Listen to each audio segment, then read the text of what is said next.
اعوذ باللہ من الشیطان اللعین الرجیم بسم اللہ الرحمن الرحیم الحمدللہ رب العالمین الصلاۃ والسلام علی الرسول الثقلین محبوب رب المشرقین المغربین جد الحسن والحسین ابو القاسم محمد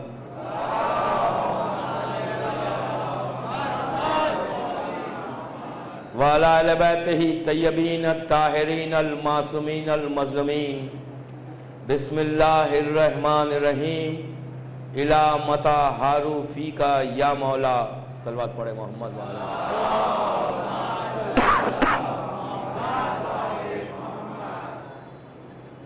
عزاداران حسین رضوی کالج بامبے کی یہ چھٹی تقریر ہے محسنان اسلام اور 21ویں صدی کے عنوان پر 6 دن سے میں محسنان اسلام کے عنوان پر آپ کی خدمت میں معروضے کر رہا تھا کہ آج کے دور میں ہم اپنے ان محسنوں کو کیسے یاد کریں اور ان کی زندگی کے حالات، ان کے زندگی کے واقعات سے ہم اپنی یہ پریکٹیکل لائف میں ان کی ٹیچنگز کو کیسے امپلیمنٹ کریں۔ 6 دن سے وہ حالات کہ جن حالات سے شیعت گزر کے آج یہاں تک پہنچی آپ سن رہے ہیں۔ جب بھی جو بھی جس دور میں بھی جس زمانے میں بھی دین کی مدد کرنے کے لیے آگے بڑھا، شیطان اس کے پیچھے لگ گیا، اس لیے کہ شیطان کہیں اور نہیں جاتا، کسی اور کے پاس گمراہ کرنے کے لیے وہ نہیں جاتا۔ اس نے قرآن میں اللہ کو یہ بتایا ہے کہ پروردگار میں صراط مستقیم پر بیٹھوں گا۔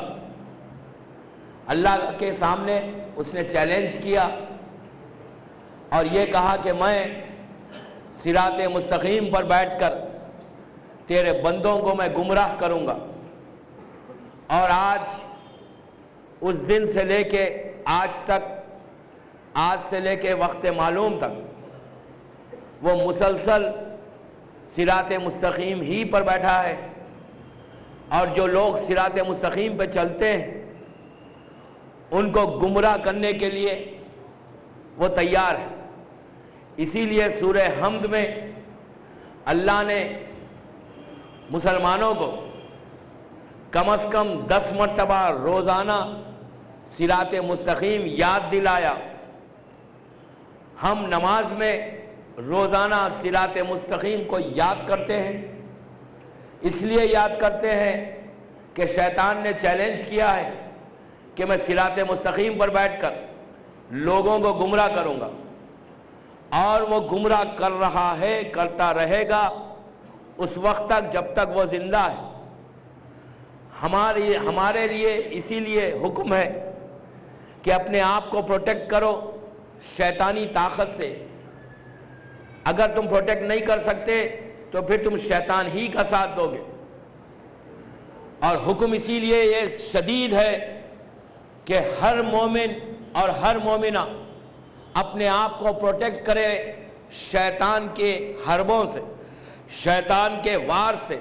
شیطان میں نہیں جاتا، شیطان جاتا ہے انہی کے پاس جو صراط مستقیم کے ماننے والے ہیں، جو صراط مستقیم پر ہے۔ شیطان کسی اور محفل یا کوئی اور پارٹی میں نہیں جاتا، وہ مسجدوں میں جاتا ہے، مسجدوں کے دروازے پہ بیٹھتا ہے، یا حسینیوں میں جاتا ہے، یا جہاں بھی ذکر محمد اور آل محمد ہوتا ہے وہاں بیٹھ کر ہم کو گمراہ کرنے کی کوشش کرتا ہے۔ اس لیے کہ شیطان کوئی ایسا نہیں ہے کہ کہیں بھی چلا جائے اس کی مرضی ہے. ہمارے پاس کئی واقعات ہے. جہل حدیث ایک کتاب ہے جسے ہمارے مرحوم مرجع عالم رہبر انقلاب آیت اللہ اور روح اللہ خمینی صاحب نے اس کو لکھا. جہل حدیث بڑی اچھی کتاب ہے. پاکستان سے اس کا اردو میں ترجمہ بھی ہو گیا. فارسی کی کتاب ہے جس میں علامہ آغائے خمینی نے اس پوری کتاب کو لکھا. اس میں وہ ایک عجیب واقعہ لکھتے ہیں کہ شیطان کیسے حملے کرتا ہے. اس لیے کہ جب بھی آپ دین کی خدمت کرنے جائیں گے, جب بھی آپ یہ کوشش کریں گے کہ میں اسلام کی مدد کروں, اسلام کی کو ہیلپ کروں, میں صراط مستقیم پر رہوں, تو شیطان ضرور آ کے آپ کو حملہ کرے گا. اور یہ حملہ وہ بچوں کو بھی کرتا ہے, بوڑھوں کے لیے بھی کرتا ہے, عورتوں کے پاس بھی جاتا ہے, مردوں کے پاس بھی جاتا ہے. لیکن ہمارا کام ہے کہ ہم اپنے آپ کو اس سے ایسا پروٹیکٹ کریں. اس لیے کہ جب آپ پروٹیکٹ کریں گے تو اس کے بعد ہی آپ کو وہ ریوارڈ ملے گا جو پروردگار جس کا وعدہ کر رہا ہے. شیطان ہے, شیطان کی خلقت ہے, شیطان بھٹکا رہا ہے. آغا خمینی لکھتے ہیں جہل حدیث میں کہ ایک, اور اس واقعے کو علامہ مجلسی نے عین الحیات میں بھی لکھا ہے کہ ایک عالم دین آج سے 150 برس پہلے, آپ غور سے سنیں کس طرح وہ حملے کرتا ہے. 150 برس پہلے شیخ مرتضی انصاری کا زمانہ, خواب میں دیکھتے ہیں ریل شیطان کو, ابلیس کو. انہوں نے خواب میں دیکھا, ہم روز دیکھتے ہیں آئینے میں, نہیں دیکھتے؟ ہر انسان دیکھتا ہے. جب آئینہ دیکھتا ہے تو شیطان نظر نہیں آتا ہے, ہم روز دیکھتے ہیں. اس نے خواب میں دیکھا, اور خواب میں بھی کیسے دیکھا کہ شیطان ابلیس وہ, اس کے گلے میں رسے ہیں, بڑی بڑی رسیاں ہیں, جال ہے, جال سمجھ رہے ہیں اب, جال ہے, اور مختلف چیزیں گلے میں پڑی ہوئی اور سب ٹوٹی ہوئی ہیں, اور شیطان پریشان نظر آ رہا ہے. شیطان اور پریشان. انہوں نے پوچھا اس سے کہ کیا بات ہے, تو بہت پریشان معلوم ہوتا ہے. تو شیطان نے کہا کہ ہاں میں بہت پریشان ہوں آج کل. انہوں نے پوچھا کہ تو کیسے پریشان ہو گیا؟ تو کہا تمہارے جو شیخ ہے نا مرتضی انصاری, انہوں نے مجھے پریشان کیا ہے. شیخ مرتضی انصاری یہ وہ مجاہد ہے کہ جس نے آج 200 برس ہو گئے ان کی ڈیتھ کو. 200 برس سے ہمارا کوئی مجتہد اس وقت تک مجتہد نہیں بنتا جب تک شیخ مرتضی انصاری کو فالو نہ کرے. یہ بڑا جلیل القدر, بڑا عظیم, بہت گرینڈ مرجع تھا اپنے دور کا. انہوں نے کہا کہ تو پریشان کیوں ہے؟ تو کہا کہ تمہارے شیخ نے پریشان کر دیا. کہا کیوں پریشان کیا؟ انہوں نے کیا کیا؟ کہا جب بھی میں کوئی وار کرتا ہوں, جال ڈالتا ہوں, وہ اسے توڑتے ہیں, نکل جاتے ہیں, اسے توڑتے ہیں اور نکل جاتے ہیں. میں جب بھی کوئی وار کرتا ہوں ان کے اوپر, میرے جال میں پھنستے نہیں ہیں. ان کے بارے میں, شیخ مرتضی کے بارے میں یہ ہے کہ شیطان کیسے حملہ. میں کیوں یہ واقعہ سنا رہا ہوں؟ صرف اس لیے کہ آج اگر ہم, میں جو 6 دن سے کہہ رہا ہوں, آج اگر ہم دین کے لیے کچھ کرنا جائیں تو فوراً شیطان آگے حملہ کرے گا, آپ کو روکے گا, آپ کو کرنے نہیں دے گا. کوئی آپ نیک کام کرنے کے لیے چلے, آپ مسجد بنانے کے لیے جائیں, آپ کسی امام بارگاہ کے لیے جائیں, آپ کسی یتیم کی مدد کرنے جائیں, جب بھی کوئی بھی نیک کام آپ کرنے کی کوشش کریں گے, یہاں تک کہ آپ جیسا نماز ہے, نماز کے لیے آپ کو وقت سے آگے بڑھائے گا. ہر وہ کام کے لیے شیطان آپ کو آ کر روکے گا. لیکن اب اگر ہم صحیح وضع کے مومن ہیں تو ہم شیطان سے اپنے آپ کو پروٹیکٹ کریں. جب آپ نے شیطان سے پروٹیکٹ اپنے آپ کو کر لیا تو سمجھے آپ کامیاب ہو گئے. تو انہوں نے کہا کہ جب بھی میں شیخ کے پاس جاتا ہوں, کوئی وار کرنا چاہتا ہوں, وہ فوراً میرے اس وار کو روک دیتے اور آگے بڑھ جاتے. انہوں نے پوچھا کرتے کیا؟ یہ شیخ کا یہ عالم تھا, جب یہ اپنے دور کا یہ وہ مرجع ہے کہ جب یہ نماز پڑھاتے تھے مشہد مقدس میں تو 70,000 کے قریب لوگ ان کے درس میں, ان کی نماز ان کے پیچھے پڑھتے تھے. بعض وقت 40,000 ہزار طلباء پڑھ رہے ہیں, 50,000 ہزار طلباء ان کے پیچھے نماز پڑھ رہے ہیں. یہ بڑا اپنے دور. تو جب یہ گھر سے نکلتے تھے ان کے ذہن میں خیال آتا شیخ مرتضی انصاری کے. شیطان کہتا ہے کہ میں آہستہ سے ان کے پاس جاتا تھا, اور آہستہ سلولی جا کے ان کے ذہن میں ایک بات ڈالتا تھا کہ ارے تم نماز پڑھانے جا رہے ہو، پتا ہے 70,000 40,000 لوگ تمہارے پیچھے نماز پڑھیں گے۔ جیسے ہی یہ خیال آتا، شیطان کہہ رہا کہ میں ڈالتا تھا، لیکن شیخ مرتضیٰ کا یہ عالم تھا، وہ فوراً واپس آ جاتے۔ یہ کہتے اچھا میں 40,000 کو پڑھاؤں گا، اب جو میں نماز پڑھاؤں گا میں اپنی شہرت کے لیے پڑھاؤں گا۔ واپس آ جاتے، کتاب لکھنے بیٹھے، خیال آیا کہ میری کتاب اتنی پاپولر ہو جائے گی کہ ہر گھر میں میری کتاب پہنچے گی، پین کو بند کرتے، جو پیپر سے اسے پھاڑ دیتے، کہتے کہ اب میں اپنے لیے نہیں، میں تو یہ تو شیطانی عمل ہے۔ اسے کیا کہتے ہیں؟ ہپوکریسی، ریاکاری، کہ اپنا نام۔ تو شیخ مرتضیٰ مسلسل شیطان کے وار کو ختم کرتے گئے۔ شیطان نے پلٹ کے کہا کہ اس مجتہد سے، اس عالم سے، کہ میں ان سے پریشان ہوں، تو اس عالم نے کہا کہ ٹھیک ہے، آپ کو شیخ مرتضیٰ انصاری بہت پریشان کر رہے ہیں، ارے ہم بھی تو مولوی ہیں، ہمارے بارے میں کیا خیال ہے؟ میں نے تیرے لیے ایک بہت اچھی کتاب، انہوں نے ایک کتاب لکھی تھی کہ how to protect yourself from شیطان۔ تو کہا شیخ تو بہت بڑے عالم ہیں، میرے بارے میں کیا خیال ہے؟ تو انہوں نے کہا، شیطان نے پلٹ کے کہا میں نے ہی وہ کتاب آپ سے لکھوائی ہے۔ نہیں سمجھے؟ شیطان نے پلٹ کے جب انہوں نے پوچھا کہ میرے بارے میں کیا خیال ہے، میں بھی تو عالم ہوں، تو کہا میرے پاس کوئی فالتو وقت نہیں ہے کہ میں آپ کے پاس ہوں، آپ خود میرے پیچھے چل رہے ہیں۔ اس سے میسج کیا ملا؟ کہ جب بھی کوئی کام کرنے کے لیے آگے بڑھو، کام میں وہ خلوص ہو، کہ کہیں بھی یہ خیال نہ آئے کہ اچھا یہ کام میں کر رہا ہوں، میں آیا، اس کا مطلب شیطان داخل ہو گیا آپ میں اور آپ کا کام پورا ختم ہو گیا۔ ریاکاری اسلام کی وہ عظیم برائی ہے کہ جب آپ آج کام کرنے جا رہے ہیں، آپ دین کی مدد کرنے جا رہے ہیں، آپ محسنان اسلام کے بارے میں سننا چاہ رہے ہیں، لیکن یہ خیال آیا اچھا میں تو اتنا بڑا عالم ہو گیا، میں تو اتنا بڑا پیسے والا، میں تو اتنے بڑے کام کیا۔ آپ کو کیسے روکا جاتا ہے؟ مسجد بنانے کے لیے ہم آگے بڑھے، لوگ کہتے ہیں کہ اچھا آپ نے اتنی بڑی مسجد بنا لی، اب دل میں خیال آیا کہ میں نے بنائی، جب میں آیا تو اسی وقت اس سوچ لیں کہ آپ نے، یہ شیطان ہے جو آپ کے منہ سے میں کہہ رہا ہے۔ صلوات پڑھے محمد وآل محمد۔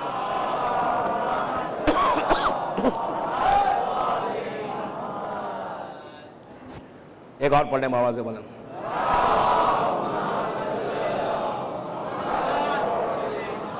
جناب داؤد نبی گھر کی بلندی پر جاتے ہیں۔ نبی داؤد نبی نے دیکھا کہ ان کا جو پڑوسی، ان کا جو نیبر ہے، وہ بڑی عبادت کر رہا ہے، صبح سے شام تک عبادت میں مصروف ہے۔ نبی داؤد ہے پریشان ہو گئے، کہا کہ یہ کتنی عبادت کرتا ہے، اس کی عبادت تو مجھ سے زیادہ ہے۔ جیسے یہ خیال آیا فوراً جبرائیل آ گئے، اور جبرائیل نے آ کے یہ کہا کہ داؤد، اللہ یہ کہہ رہا ہے کہ آپ نے یہ کیا سوچ لیا کہ اتنا بڑا عبادت گزار ہے، اس کا ایک سجدہ میری بارگاہ میں قبول نہیں ہے۔ داؤد نبی ہے، ہاتھوں کو جوڑ کے کہا پروردگارہ تو عادل ہے، تو کیسے ان کی عبادت کو قبول نہیں کر رہا؟ کہا یہ میرے لیے سجدہ نہیں کرتا، یہ معاشرے کے لیے، کہ معاشرے میں اس کی شہرت ہو جائے، یہ پاپولر ہو جائے، اور یہ کہے کہ میں اتنا بڑا عبادت گزار ہوں، میں اتنا نیک ہوں۔ پورے معاشرے میں اس کا ایک سٹیٹس بن گیا تھا کہ یہ بڑا عبادت گزار ہے۔ تو کہا یہ جو کچھ عبادت کر رہا ہے وہ میرے لیے نہیں، وہ اللہ کے لیے نہیں بلکہ لوگوں کے لیے کرتا ہے۔ یہ سب سے بڑا ہپوکریٹ ہے، یہ ریاکار ہے، میرا اس کا ایک سجدہ میری بارگاہ میں قبول نہیں ہے۔ عزیزو، روز محشر جب اللہ کے سامنے بندوں کو پیش کیا جائے گا تو اس وقت بڑے بڑے دولت مند لوگ پیش کیے جائیں گے۔ جب ان کا اعمال نامہ کھلے گا تو اعمال نامہ میں لکھا ہوا ہوگا کہ اس نے اتنے مسجدیں بنائی، اس نے اتنے یہ نیک کام کیا، اتنے یتیم خانے بنائے، بہرحال پوری نیکیاں اعمال نامے میں ہوگی۔ تو اس وقت پروردگار کہے گا کہ اسے لے کے جاؤ جہنم میں ڈال دو۔ وہ فریاد کرے گا، پروٹیسٹ کرے گا اللہ سے کہ میں نے اپنے پیسے کو لوگوں کے مسجدوں میں، غریبوں میں تقسیم کیے اور تو مجھے جہنم میں بھیج رہا ہے۔ اللہ کہے گا کہ جو کچھ تو نے کیا وہ میرے لیے تھوڑی کیا، تو نے اپنے نام کے لیے کیا۔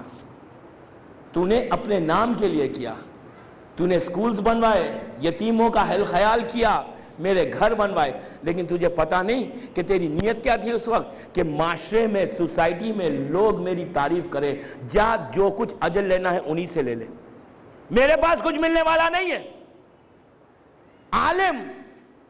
عالموں کو پیش کیا جائے گا، جب ان کا اعمال نامہ کھلا تو کہا کہ اتنی اچھی تقریر کرتے تھے، اتنے لوگوں کو یہ کام کیا، تو اللہ فوراً ان کو یہی کہے گا جو کچھ اس نے کیا ہے یہ اپنے لیے کیا ہے، میرے لیے کچھ نہیں کیا۔ تو ہم کو ڈرنا ہے، ہم کو اپنے آپ کو بچانا ہے اس چیز سے بھی، کہیں ایسا نہ ہو کہ ہمارا ہر عمل ریاکاری میں چلا جائے، ہمارا ہر عمل بیکار ہو جائے، ہم محنت کریں یہاں پر اور کوئی فائدہ نہ ہو اللہ کے پاس۔ آپ جو کچھ کام کرنے جا رہے ہیں آج سے، نیکی کا کام، اور اگر آپ کے ذہن میں یہ خیال ہے، آپ کے دل میں یہ خیال آیا، ارے میں تو آج اتنا اس حسینیہ کو اتنا ڈونیشن دے رہا ہوں، 10,000 روپیز ڈونیشن دے رہا ہوں، دل میں خیال آیا کہ میں نے ڈونیشن دیا، لوگوں کے سامنے میرا نام ہوگا، ختم ہو گیا۔ عبادت کر رہے ہیں، لوگوں کے سامنے ہم کھڑے رہ کے قنوت پڑھ رہے ہیں، بہت بڑا مسجد میں بیٹھے ہوئے ہیں، سب لوگ دیکھ رہے ہیں کہ اتنا عبادت گزار ہے، ذہن میں خیال آیا کہ لوگ میری تعریف کریں، ختم۔ ہر چیز میں ریاکاری آ سکتی ہے، اسی لیے کہا گیا کہ اپنے آپ کو پروٹیکٹ کرو، اپنے آپ کو شیطان سے بچاؤ، آپ کا کوئی عمل ایسا نہ ہو کہ آپ محنت یہاں کریں اور آپ کو 1% بھی فائدہ اللہ کے پاس نہ ملے۔ ریاکاری کو جو کچھ دو، جو عمل کرو، چھپ کے کرو۔ پیسہ کسی کو دے رہے ہو، کسی کی مدد کر رہے ہو تو چھپ کے مدد کرو، ایسی مدد کرو کہ جیسا مثال دی گئی کہ سیدھی ایک ہاتھ سے دو تو دوسرے ہاتھ کو پتہ نہ چلے۔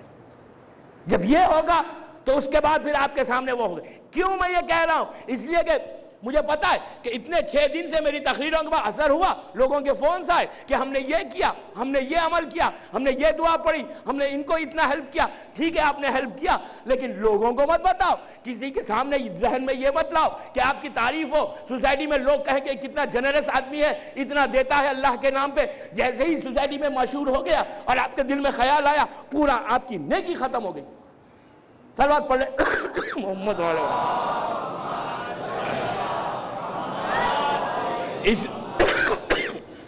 ایک اور پڑھ لیں صلوات بآواز سے بولیں۔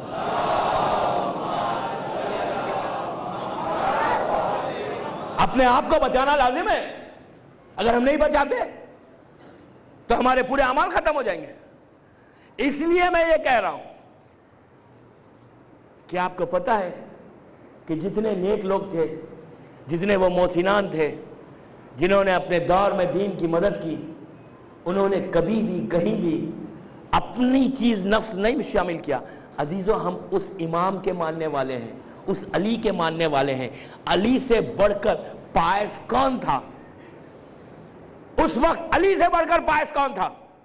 علی سے بڑھ کر کون آدمی تھا اللہ کے بندوں میں اتنا بلند؟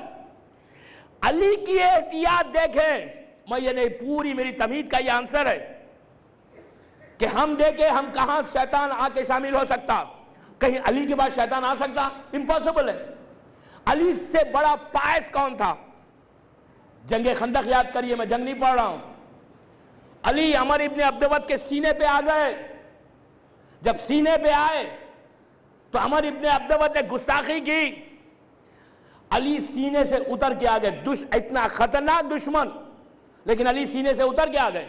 مسلمانوں نے رسول سے پوچھا کہ کتنا اچھا موقع ہے، علی چھوڑ دیا، علی نے بعد میں اس کو پھر قتل کیا، لیکن کہا کتنا اچھا موقع چھوڑ دیا، سینے پہ سے اتر کے آ گئے۔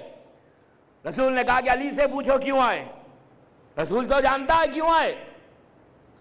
جب لوگوں نے علی سے پوچھا تو علی نے کیا جواب دیا؟ کیا کوئی شک کر سکتا ہے علی کی نیت میں؟ کسی میں یہ جرت ہے، کسی میں یہ مجال ہے کہ ہم علی کی نیت میں معاذ اللہ شک کریں کہ وہ لوگوں کو بتانے کرتے تھے؟ کسی میں یہ خیال سوچ بھی نہیں سکتے، سوچنا کفر ہے۔ علی کتنا احتیاط کر رہا ہے۔ جب لوگوں نے پوچھا کہ یا علی عمر کے سینے سے اترے کیوں، اس کے سر کو قلم کیوں نہیں کر دیا؟ علی نے کہا اب تک جو میں لڑ رہا تھا خدا کے لیے، جب اس نے گستاخی کی تو میرا نفس شامل ہو گیا، مجھے غصہ آ گیا، تو میں نہیں چاہتا کہ جب میں کوئی کار خیر کروں تو اس میں میں اپنے نفس کو شامل کروں. کتنی احتیاط مولا کی ہے.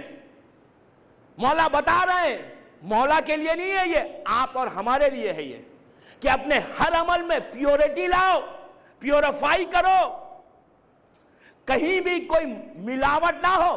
ٹھیک ہے ہم ہندوستان میں ہیں, دودھ میں پانی ملاتے ہیں, نظام چلتا ہے,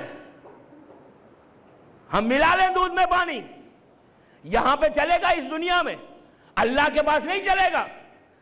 اللہ کے پاس جو چاہیے وہ بالکل ایسا صاف چاہیے, کرسٹل کلیئر, کہ اس میں کسی کی نیت شامل نہ ہو.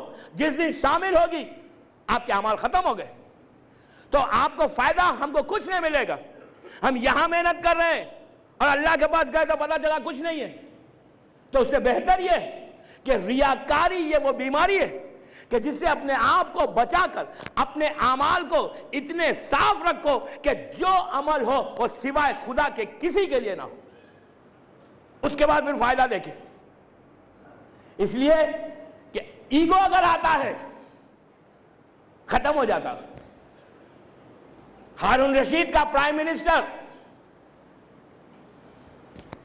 میں نے 2 دن پہلے بھی انہی کی ایک روایت پڑھی تھی, علی ابن یقطین کی. آج آپ بات سنیں, ایگو کیا ہے؟ اپنے نفس کو ختم کرنا, شیطان سے بچانا. علی ابن یقطین, میں نے اس دن بھی یہ جملہ کہا تھا کہ آج کا پرائم منسٹر نہیں تھا.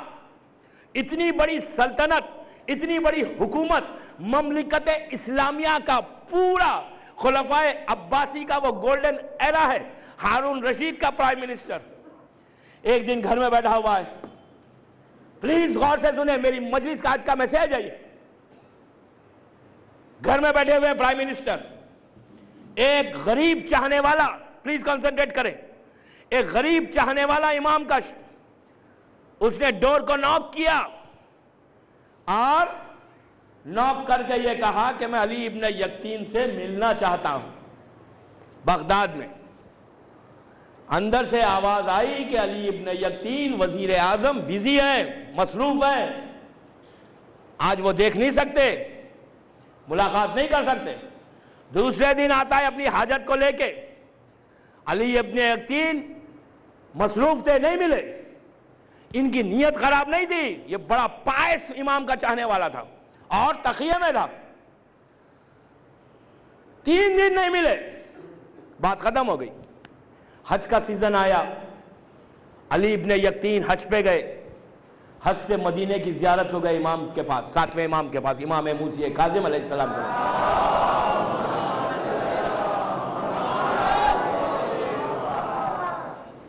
امام کے پاس پہنچے. آپ سے معروضہ ہے آپ لوگ تھوڑا تھوڑا سامنے آ جائیں پلیز. صلوات بر محمد و آل محمد.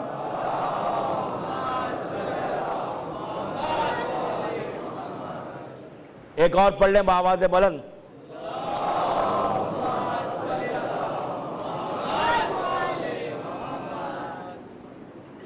آپ کو زحمت ہے, بآواز بلند محمد و آل محمد.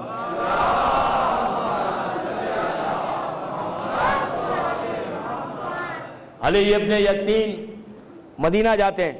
یہ میری آواز میری بہنیں اور میری مائیں سن رہی ہیں, ان کے لیے بھی یہ میسیج ہے کہ how to protect yourself. اپنے اعمال کو کیسے اللہ کی بارگاہ میں پیش کرتے وقت کہیں ملاوٹ نہ ہو.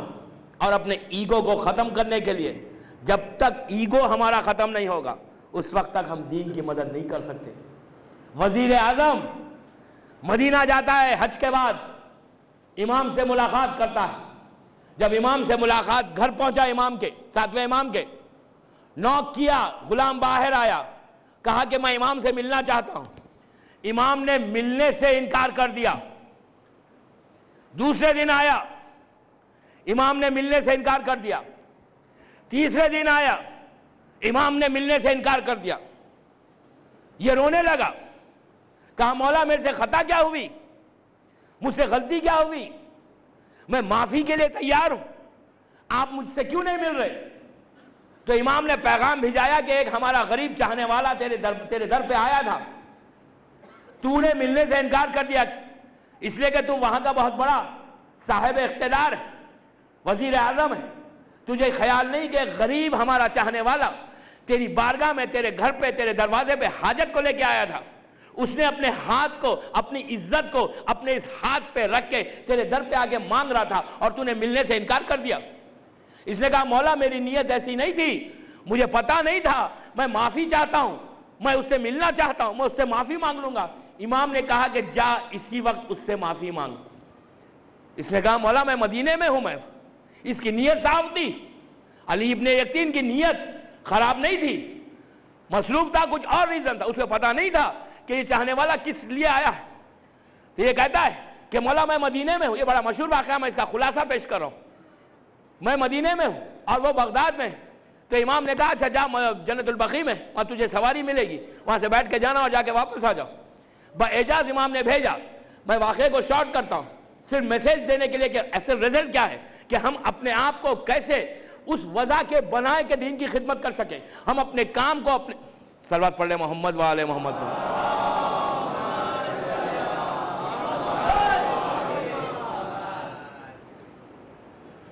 یہ پہنچتا ہے بغداد، جنت البقیع جاتا ہے، سواری رہے، بغداد پہنچتا ہے، پہنچ کر اس عبداللہ ابن جابر کے دروازے پہ جاتا ہے، جو ایک آرڈنری آدمی، آپ صرف ذہن میں یہ رکھ کے سوچے کہ پرائم منسٹر ہے، کوئی آرڈنری آدمی نہیں ہے، علی ابن یقین وزیر اعظم ہے، لیکن اس کے ذہن میں کیا ہے کہ امام وقت ملنے سے انکار کرا تو ہر چیز کو چھوڑ دیا، اپنے اقتدار کو بھول گیا، اپنی دولت کو بھول گیا، اپنے نام کو بھول گیا۔ امام کا حکم ہے کہ اس غریب کے دروازے پہ جاؤ، جا کر تو جب تک معافی نہیں مانگے گا، جب تک وہ راضی نہیں ہوگا میں راضی نہیں ہوں گا۔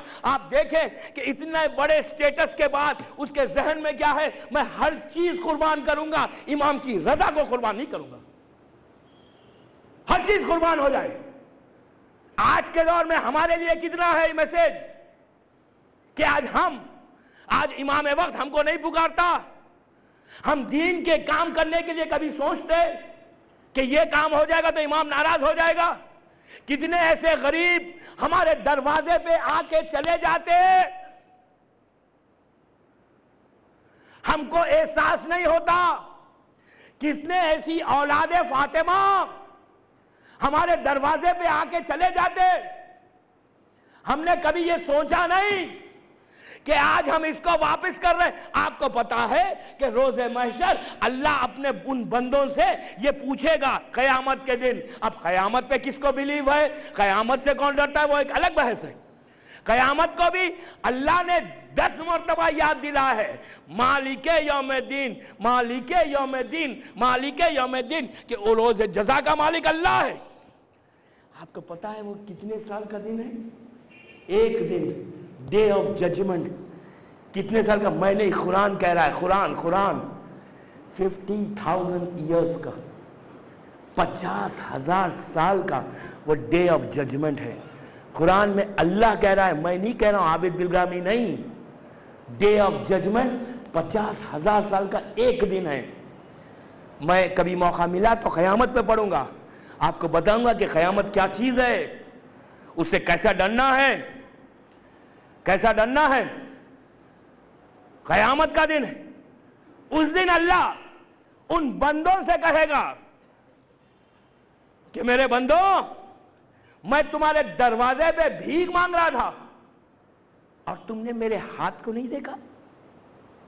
تو بندے پکار کے کہیں گے پروردگار تو اور ہمارے دروازے پہ آیا، تو تو ہر چیز سے معاف ہے، تو احد ہے، تو صمد ہے، تو کیسے آ گیا ہمارے دروازے پہ؟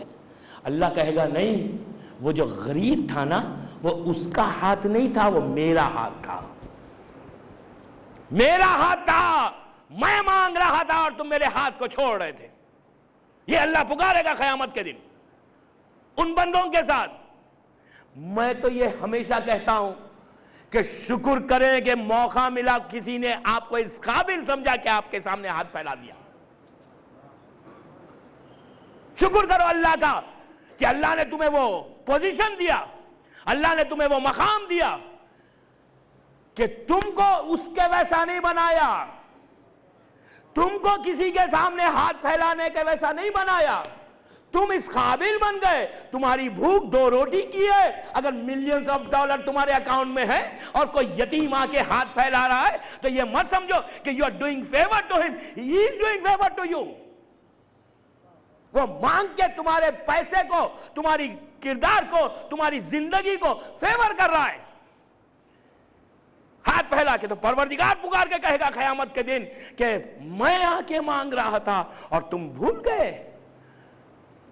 علی ابن یقطین اتنا بڑا آدمی, آج کا پرائم منسٹر نہیں, آج کا منسٹر نہیں, اتنا بڑا دولت مند ہارون رشید کی حکومت کا پرائم منسٹر غریب کے دروازے پہ جا کے نوک کرتا ہے. نوک کر کے اندر سے آواز آتی ہے عبداللہ کی کہ کون ہے؟ تو باہر سے علی ابن یقطین کہتا ہے کہ میں علی ابن یقطین ہوں. اس نے کہا آپ وزیر اعظم میرے دروازے پہ کیا کر رہے ہیں؟ میں تو بہت غریب ہوں. تو کہا کہ بھائی دروازہ کھول دو. کہا میرے دروازے پہ کیوں آئے ہیں آپ؟ کہا کہ آپ دروازہ کھولو, آپ کی مہربانی ہوگی, مجھے آپ سے بہت ضروری کام ہے. اس نے دروازہ کھولا. علی ابن یقطین آگے بڑھے. پرائم منسٹر ذہن میں رکھ کے سنیں, ایک غریب امام کا چاہنے والا ہے, ہاتھوں کو جوڑ کے کھڑے ہو گئے. کہا کہ اے میرے بھائی عبداللہ مجھے معاف کر دے کہ تو میرے دروازے پہ آیا تھا اور میں تیری حاجت پوری نہیں کر سکا, تو مجھے معاف کر دے. اس نے کہا میں آپ کو معاف کرتا ہوں, مجھے معاف کر دیں, آپ اتنے بڑے آدمی میرے دروازے پہ آئے, یہ میرے لیے کافی ہے, میں نے معاف کیا. تو اب کردار علی ابن یقطین دیکھو. اس نے کہا نہیں, اس وقت تک امام میرا معاف نہیں کرے گا جب تک تم نہیں معاف کر. کہا میں نے معاف کیا. تو کہا نہیں, میں امام کے پاس ایک ثبوت لے کے جانا چاہتا ہوں. کردار علی ابن یقطین دیکھو. کہا کہ میں نیچے لیٹ جاتا ہوں خاک کے اوپر, میرے رخسار, یہ جو میرا چیک ہے نا, اس کے اوپر آپ اپنا پیر رکھ دیں تو جو نشان پڑے گا وہ امام کے پاس لے کے جاؤں گا. اس لیے اس کے بعد علی ابن یقطین نے جو جواب دیا وہ پورا میسیج ہے آج کے 21 سنچری کے شیعوں کے لیے. پلٹ کے کہتا ہے علی ابن یقطین کہ عبداللہ سے کہتا ہے کہ عبداللہ میں بڑا آدمی ہوں گا, ہوں, یہ امام کا کرم ہے کہ امام نے مجھے پوزیشن دیا, لیکن میں آج بڑا آدمی ہوں لیکن ہر چیز میں قربان کروں گا رضا امام کے لیے. میں نہیں چاہتا کہ میرا امام ایک لمحے کے لیے بھی مجھ سے ناراض رہے. کبھی ہم نے سوچا کہ ہمارا امام ہم سے ناراض تو نہیں ہے؟ کبھی ہم نے یہ فکر کی, کبھی ہمارے ذہن میں یہ خیال آیا کہ ہمارا امام تو کہیں ناراض نہیں ہے؟ ہم نے امام کو اپنے کس عمل سے خوش کیا؟ کبھی ہم یہ سوچے؟ علی ابن یقطین کے کیریکٹر کو دیکھو, ہم کیا پیسے, ہمارے پاس کیا پوزیشن ہے, جو اس کا پوزیشن تھا, لیکن اس کے باوجود رضائے امام ہے. اس وقت کا امام زمانہ 7ویں امام تھے. 7ویں امام کو رضا کرنے کے لیے, راضی کرنے کے لیے اس نے یہ پورا کام کر کے امام کے پاس جا کے کہا کہ مولا میں عبداللہ سے معافی مانگ کے آیا ہوں, آپ مجھے معاف کر دیں. صلوات پڑھے محمد و آل محمد. ہمارے بچے ادھر ادھر جائیں, اس میں آج انٹر کاسٹ پہ نہیں پڑھ رہا ہوں, تربیت اولاد پہ کل ہوگی, اس لیے کہ مجھ سے خواہش کی گئی, لیکن میرے موضوع میں ہے اس لیے کل بولوں گا. ہمارے بچے, ہم یہ فکر ہی نہیں کرتے امام کیسے فکر کر رہا ہے, امام تعلیم کیا دے رہا ہے. اسی 7ویں امام کی جب بات آئی تو بس آخری ان کی بات سن لے. 7ویں امام آپ جانتے ہیں کہ 14 ایئرز تک زندان میں رہے. 14 ایئرز. آج کے دور کا جو سب سے بڑا گناہ ہے جس کو ہم گناہ نہیں سمجھتے, تو پھر ہم نصرت امام یا ان محسنوں کی کردار پہ یا ان محسنوں کی لائف کو ہم اپنی لائف میں کیسے امپلیمنٹ کریں گے؟ اگر ہم ان چیزوں کو جب تک ہٹائیں گے نہیں اپنی لائف سے, آپ دین کی مدد, دین کی خدمت, امام کی مدد نہیں کر سکتے. ہمیں اپنی لائن کو ڈرا کرنا ہے کہ یہ اسلام اسے پرمٹ کرتا ہے, اسے اسلام منع کرتا ہے. ہم اس کو جو اسلام پرمٹ کرتا ہے جب تک ہم اس کی طرف وہ پات کے اوپر, صراط مستقیم کے اوپر نہیں چلیں گے تو پھر ہم جب تک اس وقت تک اپنے امام کو راضی نہیں کر سکتے. اسی 7ویں امام کا واقعہ ہے. زندان میں 14 ایئرس تک آپ تھے ہارون رشید کے، بغداد میں جیل میں. اور امام کی جو جیل تھی وہ کیسی تھی؟ اتنی نیرو، اتنی شارٹ کہ امام کھڑے نہیں رہ سکتے تھے، دیوار اتنی چھوٹی. امام بیٹھ سکتے تھے یا لیٹ سکتے تھے. 14 برس ایسے زندان میں رہا امام. میر انیس نے اپنے مرثیے کے بند میں کہا ایک ہی مصرے میں کہ ضعیفی اور جوانی، ضعیفی اور پیری پوری زندان میں گزر گئی. 7ویں امام کا وہ زندان، لیکن کردار اور کیریکٹر امام کا، کہ اس کردار سے جو زندان بان تھا، جو کیئر ٹیکر تھا جیل کا، وہ اتنا امپریس ہوا، مرعوب ہوا. اس کے دل میں خیال آیا کہ میرا امام ہے، اتنا بڑا کردار ہے ہمارے امام کا، لیکن ہارون رشید کا آرڈر ہے، میں کیا کروں؟ امام کو اس جیل سے نکال کے میں ایک ایسی جیل میں بھیجتا ہوں. آپ پلیز غور سے سنیں. ایک ایسی جیل میں، ایک ایسے روم میں رکھتا ہوں جہاں امام کو ہوا بھی آئے گی، اس لیے کہ یہ زندان میں نہ دھوپ آتی تھی نہ ہوا کا گزر تھا. اتنا تنگ و تاریک زندان، پتہ ہی نہیں چلتا تھا کہ دن ہے کہ رات ہے.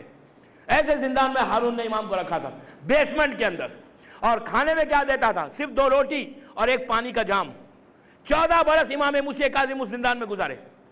تو وہ زندان بان جو تھا اس نے کہا کہ بہتر ہے کہ ہم امام کو ایک دوسرے زندان میں منتقل کرتے ہیں، ٹرانسفر کرتے ہیں، جہاں کم از کم امام کو ہوا آئے گی.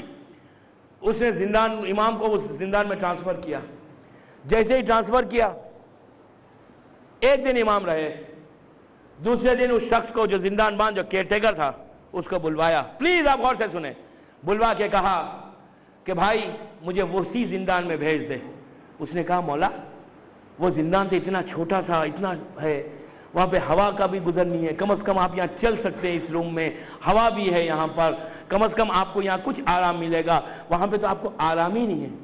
تو امام نے کہا نہیں، میرے لیے وہ بہتر ہے. اس نے کہا مولا کیوں آپ وہاں جانا چاہتے ہیں؟ تو امام نے کہا تجھے پتہ ہے کہ یہ جو زندان ہے نا، اس کا جو نیبر ہے نا، اس کا جو پڑوسی ہے نا، وہ ایک گانے والا ہے، اور روز 24 گھنٹے وہ گانے گاتے رہتا ہے. وہ جو میوزک، غنا کی آواز ہے نا، وہ ہمارے امام کان میں برداشت نہیں کر رہا. امام کی عبادت میں، امام علی کا بیٹا ہے، پیر سے تیر نکال لیے تو علی کو پتہ بھی نہیں چلا. امام کی نماز وہ ہے، یہ اپنے دور کا علی ہے. استغراق ہے امام میں، کوئی شک نہیں کر سکتا. امام جب عبادت کرتا تھا تو ہماری طرح عبادت نہیں کہ ہم نیت مانگ رہے ہیں اللہ کی طرف، ذہن جا رہا ہے، پورا کیلکولیشنز ہمارے پورے ہو رہے، ویسا نہیں. امام کی نماز ویسی نہیں ہوتی تھی.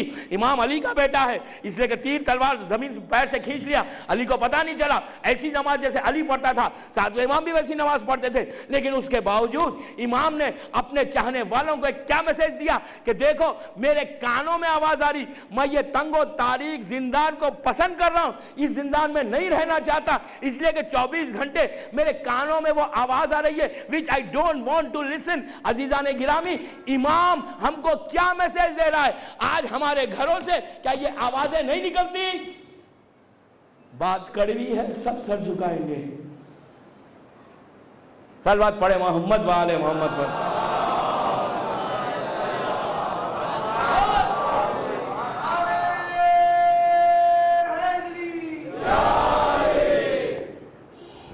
مشکل ہے نا، بہت مشکل ہے عمل کرنا. کتنا مشکل ہے، وہ بھی بامبے میں رہ کے. ہم کویت میں رہ کے نہیں کر سکتے تو آپ بامبے میں کیسا کریں گے؟ مجھے جن لوگوں نے کویت میں سنا ہے وہ جانتے ہیں کہ میں کویت میں بھی ایسی بولتا ہوں، اور جہاں یورپ امریکہ جاتا ہوں تو وہاں پہ بھی یہی بولتا ہوں. میں نہیں بولتا، یہ ممبر بلوا رہا ہے. حق ہے، ممبر ہے، ممبر کا حق ہے. میرے سامنے اتنا بڑا مجمع ہے. کل امام موسیٰ کاظم سے ملاقات ہوئی تو پوچھے کہ جب تجھے اتنا بڑا مجمع ملا تھا تو تو نے ہمارے میسیج کو، ہمارے پیغام کو کیوں نہیں پہنچایا؟ آپ دین کی مدد الا متی حروفی کا یا مولا کہہ رہے، فیا لیتنی کنت معکم فافوز معکم کہہ رہے کہ کاش ہم کربلا میں ہوتے تو ہم حسین کا ساتھ دیتے. تو ہم کیسے ساتھ دے رہے ہیں؟ ہم نے یہ قربانی ہم اب تک نہیں دے سکے تو جان کی قربانی. میں کیا کہہ رہا ہوں، غور کیجئے. ہم یہ قربانی نہیں دے سکتے تو ہم جان کی قربانی کیسے دیں گے؟ پھر ہم جو زیارت وارثہ پڑھتے ہیں تو کیوں پڑھتے ہیں؟ زیارت وارثہ میں ہم کیوں کہتے ہیں کہ فیا لیتنی کنتو معکم فافوزا معکم، کہ کاش ہم کربلا میں ہوتے تو ہم جان دیتے؟ تو جب ہم یہ قربانی نہیں دے سک رہے میوزک کی تو ہم وہ قربانی کیسے دیں گے؟ امام موسیٰ کاظم کیا میسج دے رہا ہے ہم کو کہ میرے کانوں میں آواز آتی تو میں وہ تکلیف برداشت کرنے تیار ہوں، لیکن یہ کانوں میں آواز سننے برداشت نہیں ہوں۔ ہمارا معاشرہ، ہماری سوسائٹی کیسی ہو گئی؟ ہماری شادی اٹھا کر دیکھیں، جب مولوی آتا ہے نا، مولوی جب آتا ہے نکاح پڑھنے کے لیے، جیسی مولوی کی گاڑی آئی، اگر اندر میوزک چل بھی رہی ہے تو کہتے ہیں نہیں روک دو بھائی، مولوی صاحب آ گئے، مولانا آ گئے، مولانا آ گئے، میوزک رک گئی۔ اس کے بعد وہ اندر آئے، نکاح ہوا، اب کہتے ہیں بھائی ان کو بھیجو، ہمارا انجوائمنٹ ختم ہو گیا۔ اب جتنی دیر بھی مولوی وہاں رہا، نکاح کے بعد آدھا گھنٹہ فوراً چلے گئے، جیسی وہ گئے پھر آن ہو گیا۔ کیوں روکا؟ میرا سوال یہ ہے کہ کیوں روکا مولوی کے لیے؟ جب حلال تھا تو روکا کیوں؟ تم آج مولوی کے لیے روک رہے ہو، کل امام زمانہ آئیں گے تو کیا کریں گے؟ زمانے کا امام آئے گا تو کیا کریں گے؟ مولا تھوڑی دیر بیٹھے، پلیز چلے جائیں آپ، تھوڑی دیر، آپ آدھا گھنٹہ پلیز مولا، اس کے بعد آپ جائیں، we want to enjoy۔ بغیر انجوائمنٹ کے شادی کیسے؟ ہم کیسے؟ ہم ان آوازوں کو کیوں نہیں سٹاپ کرتے؟ ہم کنٹرول کیوں نہیں کرتے؟ پھر آپ کے بچے، پھر جو آج پیرنٹس کا پرابلم ہے، میں 6 دن سے جو بامبے میں سن رہا ہوں وہ یہی مسلسل فونز جو ہے وہ کیا ہے کہ کچھ دعا بتائیں ہمارے بچے صحیح چلے، ہمارے بچے ادھر جا رہے ہیں، ہمارے بچے ادھر جا رہے ہیں۔ امریکہ میں بھی یہی پرابلم ہے، پیرنٹس وریڈ ہے اباؤٹ دیئر چلڈرن۔ اپنے یہ شہر میں بھی یہی مسئلہ کہ آپ کچھ کریں، مولوی کیا کرے گا؟ پہلے اپنے گھر کو کنٹرول کرو، پریشانی ہے، مولانا کچھ دعا بتائیں، رزق کی پریشانی ہے۔ ان لوگ معصوم، میرا جملہ نہیں ہے، ان معصوم کا جملہ ہے کہ دیکھو رزق کی تنگی کیسے ہوگی، تم لوگوں نے دروازوں کو لاک کر دیا ہے، رحمت کے فرشتے آ ہی نہیں سکتے۔ تو راوی نے کہا مولا ہمارے دروازے لاک نہیں رہتے، ہمارے دروازوں پہ تو ہمیشہ دروازے کھلے رہتے ہیں، فرشتے اگر آنے کا وقت ہے فرشتوں کا، ہم تو ان کو ویلکم کریں گے، ہم فرشتوں کے لیے لاک کیسا کر دیں گے؟ امام نے کہا نہیں، تم اپنے دروازوں کو تالا ڈال دیتے ہو، تم اپنے دروازوں کو تالا ڈالتے ہو، اللہ رحمت بھیجنا چاہتا ہے، تمہارے دروازے بند رہتے ہیں۔ کہا مولا کیسے بند رہیں گے، ہم کوئی تالا نہیں ڈالتے۔ امام نے کہا کہ تو کیا سمجھ رہا ہے کہ کون سا تالا؟ یہ تالا جو دنیا میں ملتا ہے؟ کہ سن، رحمت کے فرشتے اس تالے کے محتاج نہیں ہیں، دنیاوی تالے کے۔ رحمت کے فرشتے یہ تالے کے محتاج نہیں ہیں لاک کے، رحمت کے فرشتے کس تالے کے محتاج ہیں؟ کس کے محتاج ہیں؟ کہا جب مغرب کا وقت ہوتا ہے، جب 2 وقت ملتے ہیں، عصر کا وقت ختم ہوتا، مغرب کا وقت شروع ہوتا، دن ختم ہوتا، رات شروع ہوتی، کہا وہ وقت ہے کہ اللہ رحمت کے دروازوں کو کھول دیتا ہے اور پکار کے کہتا ہے کہ میرے بندو تو پکارو، میں نے دروازوں کو کھول دیا، جو مانگو گے میں عطا کروں گا۔ جب 2 وقت ملتے ہیں، وہ وقت دعا کا وقت ہے، عبادت کا وقت ہے، مغرب کا وقت۔ معصوم نے کہا کہ سنو، اس وقت میں جب تمہارے گھر سے شیطان کی پسندیدہ آواز جب بلند ہوتی ہے تو وہ تالا ہے رحمت کے فرشتوں کا۔ ہم پتہ ہے ہم کو آواز بلند ہو رہی ہے، تالا پڑا ہوا، رحمت کے فرشتے آتے ہی نہیں۔ دوستو جب تک ان آوازوں کو نہیں روکتے، ہم بتائیں بچوں کو کیا دیکھنا ہے کیا نہیں دیکھنا، چینلز کو کنٹرول آپ کریں، ریموٹ اپنے ہاتھ میں رکھیں، بچوں کے ہاتھ میں نہ دیں۔ زندگی کا ریموٹ بچوں کے اپنے ہاتھ میں رکھیں، چینلز کو چینج کرنا آپ کا کام ہے، ان ماؤں کا کام ہے جو میری آواز سن رہی ہیں، جن کی گودوں میں بچے ہیں نا۔ اگر آج آپ اس کو پروٹیکٹ نہیں کریں گے تو پھر فیا لیتنی کنتو کہنے کا حق نہیں ہے۔ دوستو کنٹرول کرنا آپ کا کام ہے، میں یہ نہیں کہتا کہ کیا دیکھو کیا نہیں دیکھو، سب صاحب عقل ہے، سب کو سب جانتے کہ کس طرح کا ماحول ہمارا بگڑتا جا رہا ہے۔ آج ہی صبح میں ہم جن مومنین کے پاس تھا، مدعو تھا دوپہر میں، تو مجلس کے بعد جب گیا تو وہاں بھی یہی ڈسکشن ہو رہا تھا کہ میڈیا، ٹی وی جو آج ہمارا پورا جو ہے وہ سب سے بڑا پرابلم ہے۔ میں یہ نہیں کہتا کہ ٹی وی گھر میں مت رکھو، ٹی وی آپ ضرور رکھیں اس لیے کہ اس میں کئی انفارمیٹو چینلز بھی ہے، ڈسکوری چینل ہے، نیوز چینل، بہرحال میں اس کی ڈیٹیل میں نہیں جاتا، آپ ضرور رکھیں دیکھیں، لیکن بچوں کو بتائیں کہ دیکھو یہ آواز اگر تم نہیں سنیں گے۔ مجھے یہ بھی کہا گیا، مجھے افسوس ہوا، لیکن میں کسی کا نام تو نہیں لیتا کہ غیبت ہوگی، 12 دن تک آزاداری، 12 دن کے بعد پھر ہم وہی نارمل لائف میں ٹی وی میں میوزک میں سب آ جائیں۔ حسین کا چہلم نہیں ہوا، احسان حسین کا تمہارے اوپر اتنا ہے کہ آج تم جو کلمہ پڑھ رہے ہو نا، لا الہ الا اللہ محمد رسول اللہ، یہ صدقہ ہے فاطمہ کے لال کا، یہ صدقہ ہے حسین ابن علی کا۔ اگر حسین ابن علی کربلا میں اپنے بچوں کو قربان نہیں کرتے تو آج کوئی لا الہ الا اللہ محمد رسول اللہ نہیں پڑھ سکتا تھا۔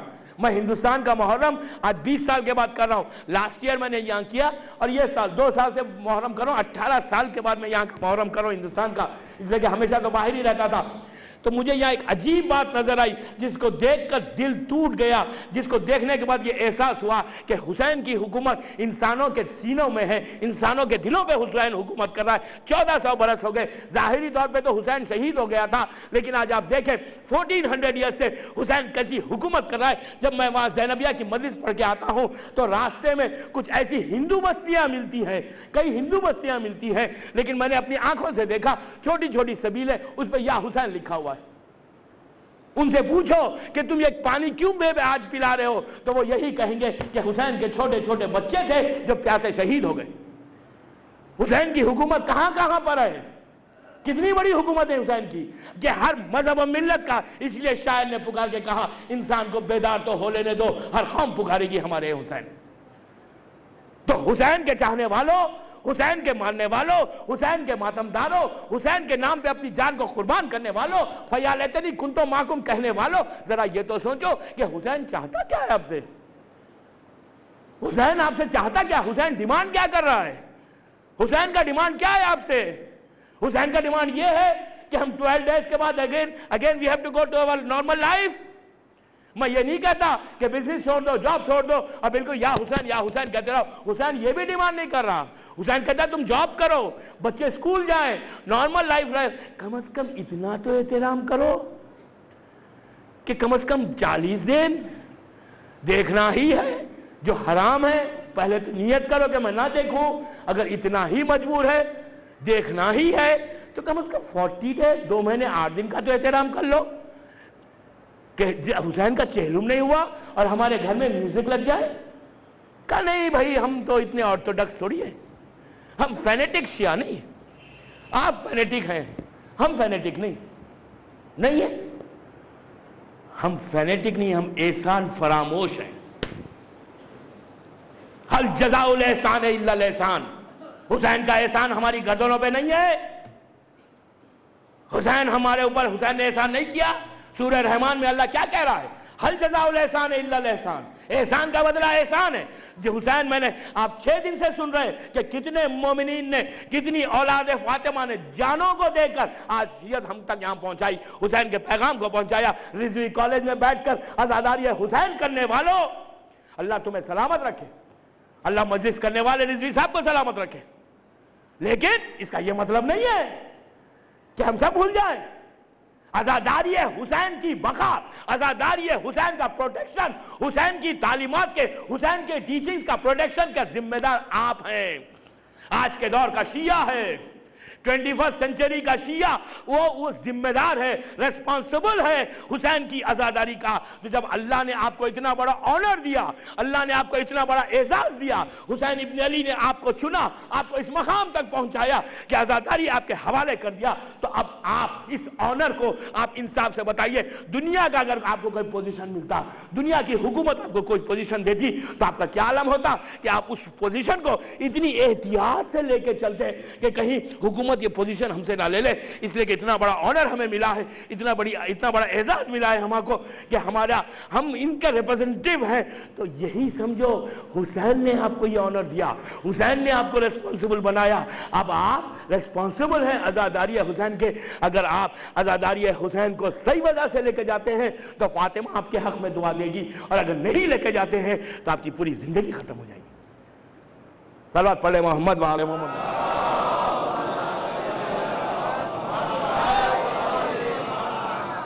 ایک اور پڑھ لے بآواز بلند.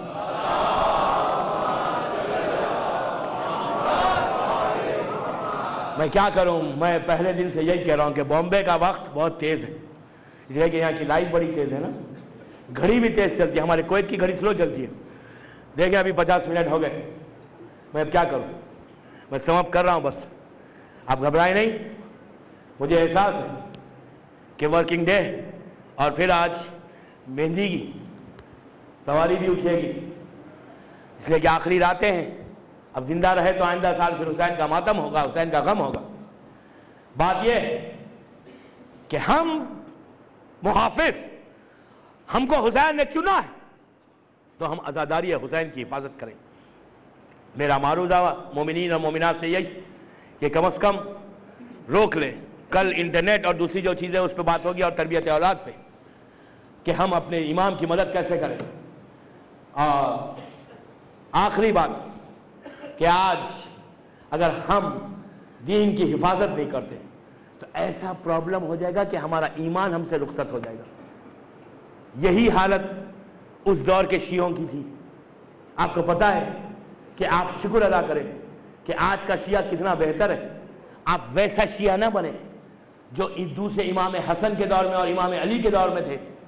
آپ بولیں گے کیسی بات کر رہے ہیں ہم، امام حسن کے دور میں، دوسرے امام کے دور میں.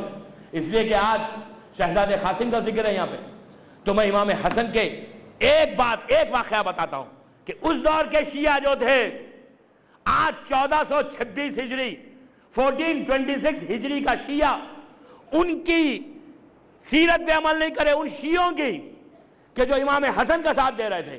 وہ لوگ امام حسن کے دسترخوان پہ روٹی توڑتے تھے، امام حسن کے پیچھے نماز پڑھتے تھے، امام حسن کو اپنا امام مانتے تھے، لیکن وہ لوگ بک چکے تھے. انہوں نے اپنے ایمان کو، صلوات پڑھ لے محمد وعلی محمد.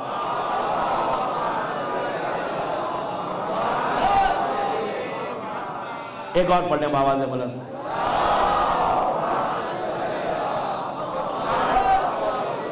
امام حسن کا زمانہ اتنا عجیب زمانہ تھا کہ منافقت، ہپوکریسی اپنی معراج پہ تھی. ہپوکریسی حسن کے دور میں، حسن کا کلمہ پڑھ رہے ہیں، حسن کے دسترخوان پہ کھانا کھاتے ہیں، اور پورے اپنے ایمان کو بیچ چکے ہیں امام امیر شام کو. ہم ویسے شیعہ نہیں بنے. میں 10 دن کا میرا اسٹرگل، میری محنت صرف یہ ہے کہ ہم اپنے بچوں کو ایسا شیعہ بنائیں جو میسم جیسا تھا، ابو ذر جیسا تھا، مقداد جیسا تھا، سلمان جیسا تھا. اپنے بچوں کو بامبے کے ہر گھر سے ایک سلمان نکلے، بامبے کے ہر گھر سے ایک میسم تمار نکلے، ایسا علی کا چاہنے والا بنائیں. اور میری مائیں جن کی گودوں میں بچیاں ہیں، وہ اپنی بچیوں کو کوئی فضہ کی طرح بنائیں یا اسما کی طرح بنائیں. یہ آپ کے اوپر ہے، آپ بنا سکتے ہیں. اتنا بڑا مجمع ماشاءاللہ، اللہ آپ کو سلامت رکھے بامبے کے مومنین کو.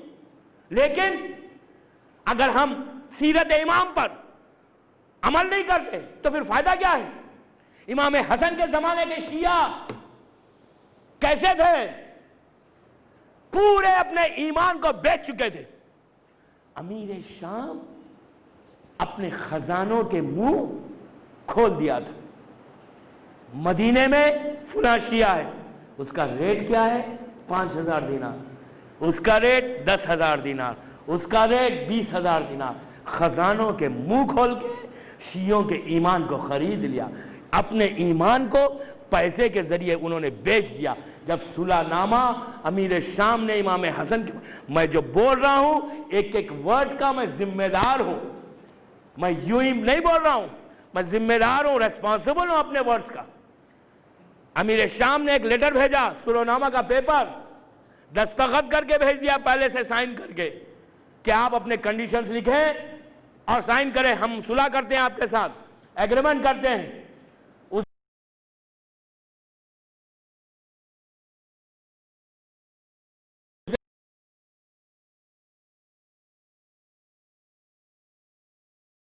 نے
اور اس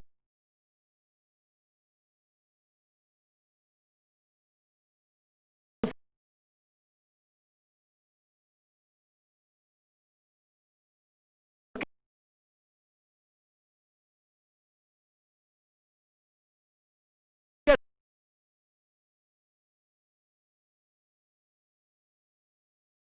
ساتھ